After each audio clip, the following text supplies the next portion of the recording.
கண்டிப்பா ஏதோ பிரச்சனை இருக்கு. பேசாம போலீஸ்ல மாட்டி விடலாமா? ஏதாவது ஒண்ணு பண்ணணும்.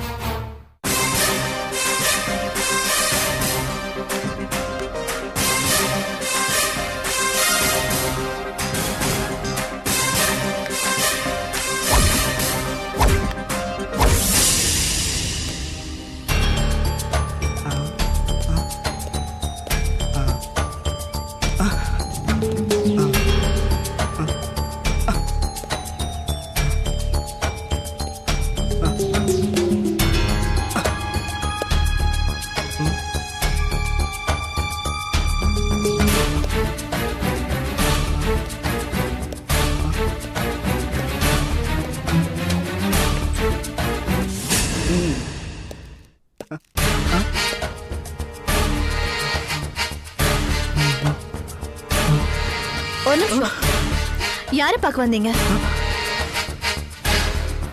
திலகாவை பார்க்க வந்தீங்களா? இல்ல, அது வந்து திலகா அண்ணி முகம் கழுவிட்டு இருக்க.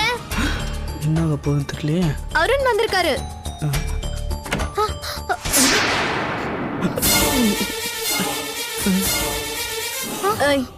என்ன அப்படி பார்த்துட்டு இருக்க? இவர் தானே நான் செஞ்ச கேரட் அல்வாக்கு கைக்கு தங்கவலில் போடணும்னு சொன்னவரு. அண்ணி, அது வந்து எவ்வளவு நாளா நீங்க 2 பேரும் லவ் பண்றீங்க? 4 months தான். 4 மாசமா இந்த விஷயத்தை என்கிட்ட இருந்து மறைச்சிருக்க. உங்ககிட்ட நான் சொல்லணும்னு தான் நினைச்சேன், ஆனா பயமா இருந்துச்சு. எதுக்கு பயம்? நான் உன்கிட்ட ஃப்ரெண்ட் மாதிரி தானே பழகுறேன். அண்ணி மாதிரியா பிஹேவ் பண்ற? சாரி அண்ணி. அம்மா, எதுக்கு ஸ்வீட்? அது எனக்கு பார்த்த பொண்ணு வீட்டுல பெருசு ஒண்ணு மண்டையை போட்டுருச்சு. அநேகமா கல்யாணம் நின்றுன்னு நினைக்கிறேன். அதான் திலகாவுக்கு ஸ்வீட் கொடுத்துட்டு போலான்னு வந்தேன். அடப்பாவி, ஒருத்தர் சாவு கூட சந்தோஷமா இருக்கா உனக்கு? சரி சரி, ஸ்வீட் இவளுக்கு மட்டுமா? எங்களுக்கெல்லாம் இல்லையா? உங்களுக்கு இல்லாமையா? உங்க அண்ணன் திலகாவோட அண்ணா வந்துட்டாரு. நான் இருந்த பிரச்சனை, நான் வரேன். நீங்க ரொம்ப நல்லவங்களா இருக்கீங்க. இந்தாங்க ஸ்வீட் சாப்பிடுங்க. ரொம்ப தேங்க்ஸ்ங்க. நான் வரேன். திலகா பை.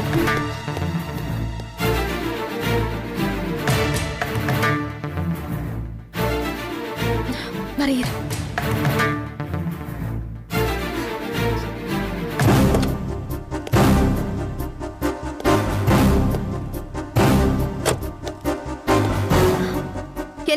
என்னங்க ஸ்வீட் எடுத்துக்கோங்க. என்ன ஸ்வீட் எல்லாம் தர? திலகா ஒரு குட் நியூஸ் சொல்லிருக்கா. என்ன, எக்ஸாம் ரிசல்ட் வந்துருச்சா? இல்லங்க, அவ மேரேஜ் விஷயம். மேரேஜா? ஆமாங்க, அவளுக்கு பிடிச்ச பையனை அவளே செலக்ட் பண்ணிட்டா. என்ன பழி வாங்குறதுக்கு நடவடிக்கையா? நான் எதுக்கு பழி வாங்கணும்? உண்மையை தான் சொல்றேன். திலகா, திலகா, என்ன உன் அண்ணி என்னமோ சொல்றா? உன்னதான் கேக்குற. ஆமாண்ணா.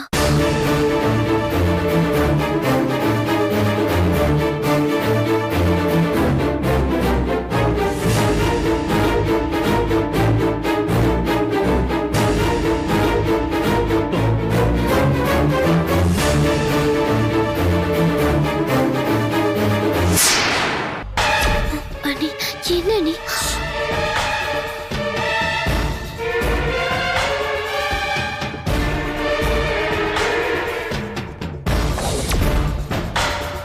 சரி, யார் அவ? ஃபோன் நம்பர் என்ன? அந்த பையன் பக்கத்து வீட்டு பையன்தான். அவனை கூப்பிட சொல்லட்டுமா? கூப்பிட சொல்லு, கூப்பிட சொல்லு. ஜெனிஃபர் உனக்கு எப்படி தெரியும்? நான் படிக்கிற காலேஜ்ல தான் ஜெனிஃபரும் படிச்சாங்க. அவங்கள எனக்கு ரொம்ப பிடிக்கும். அவங்க மேல எனக்கு தனி மரியாதை. ஸ்டடீஸ்ல எனக்கு நிறைய ஹெல்ப் பண்ணியிருக்காங்க. அவங்கள மாதிரி ஒருத்தர் என் வாழ்க்கை துணையா வந்தா எனக்கு நல்லா இருக்கும்னு பட்டுச்சு. நான் ஒரு தடவையா காதலிக்க ஆரம்பிச்சேன். பட் அவங்க கிட்ட நேரில் போய் ஒரு தடவை கூட என் மனசுல இருந்த ஆசையை சொன்னதே இல்லை. அவங்களோட எல்லா விஷயத்தையும் நான் டீப்பாக அனலைஸ் பண்ணேன்.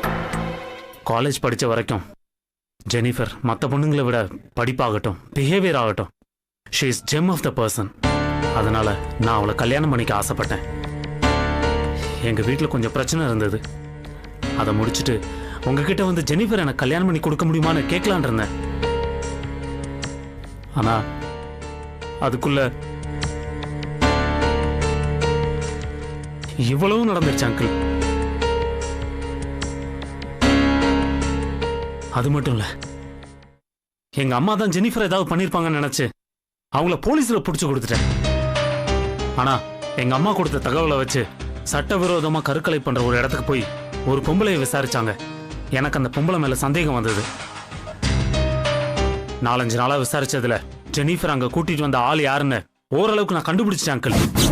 யாரு அந்த யோகியன்? நான் யாருன்னு சொல்லுவேன், ஆனா நீங்க தாங்க மாட்டீங்க uncle.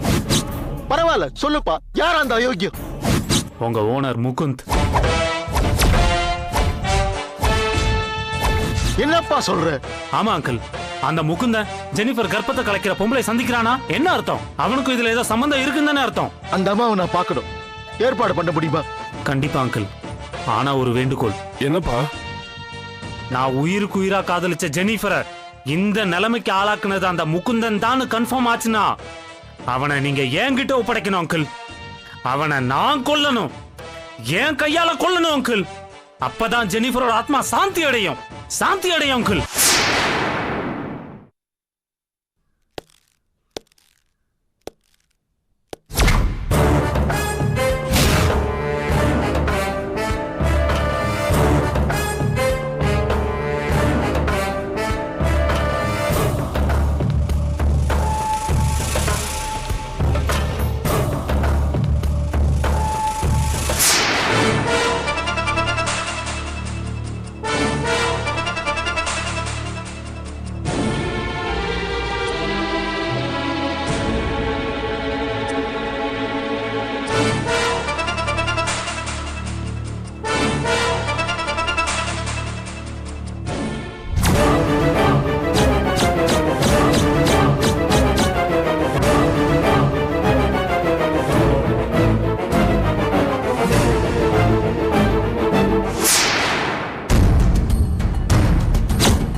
Yeah, we don't want to do anything to scare your children. That's the last thing we want to do.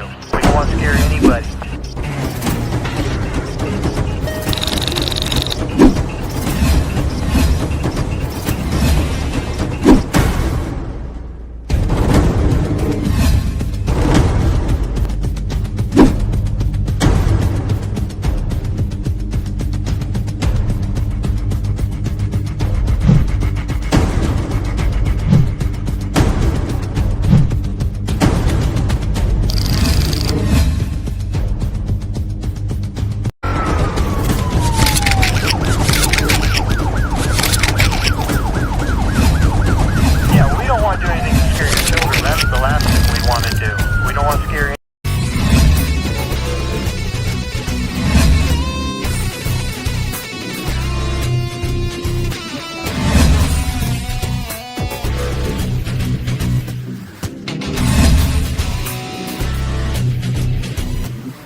enjoyed this video, kindly like, share, comment, and for further our interesting videos, subscribe our channel below.